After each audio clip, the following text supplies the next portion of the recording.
Hi, I'm Rebecca. I'm teaching myself how to play the violin again after walking away 25 years ago. Today I'm going to play the Brandenburg Concerto, the Bach Brandenburg Concerto number 5. So what I'm going to do, I'm going to do a workup, some of the practice runs over the last week, and at the end of the video, take a look and see if I can play the thing. Now, I want to talk a little bit about some of the choices that I've made in playing this piece. There are some very specific requirements in playing Baroque music, and I'm going to ignore almost all of them. First of all, if you look at the Bach societies in Europe, I mean, these guys are absolutely hardcore. They play on original instruments. Their bows are very different from what I have. This is more of a 19th century bow, a Romantic era bow. Baroque bow is going to be a lot shorter, and that thing is strung so tight that you could literally fire an arrow with it. In fact, I wouldn't be surprised if they did. I'm not going to do that. Also, they do a bow hold that's more here. It's more of a percussive thing, and you know, the music itself is percussive. For now, I'm going to stick with this good old sturdy Russian bow hold because honestly, once I was trained into this, there's no letting it go. Hey, if you're new here, go ahead and hit the subscribe button. The more the merrier. We're having a great time on this channel. So with that, let's move on into the workup. Let's take a look at some of my practice over the last week and see how it looks. And Schradiak.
One other thing about this piece, another decision that I've made, you'll hear this piece played in a whole variety of tempos.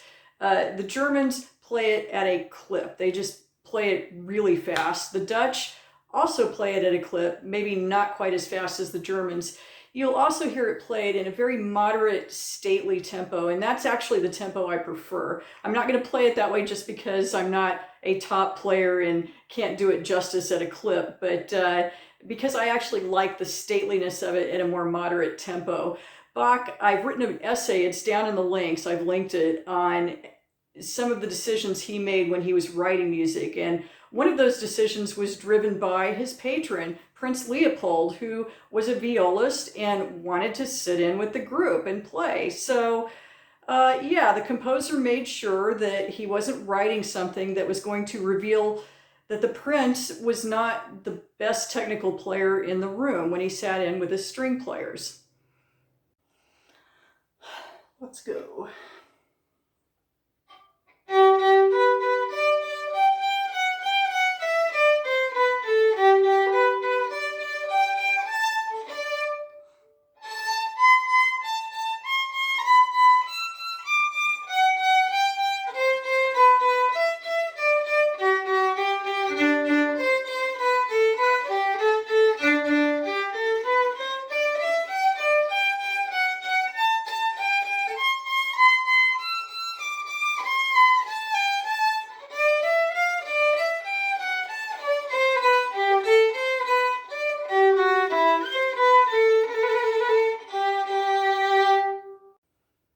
right, so that's it. I feel like I played it. I feel like I learned one or two things, and really that's what we're here to do. So if you're new here, go ahead and hit subscribe. I'd love to see you here again. Down in the links, there's a link to my newsletter. This is a series that I'm working through both with essays and with video. So if you'd like to follow along, it'd be great to see you sign up. Also, there's a link to the latest essay down in the links. So with that, thank you so much for stopping by, and I hope to see you again soon.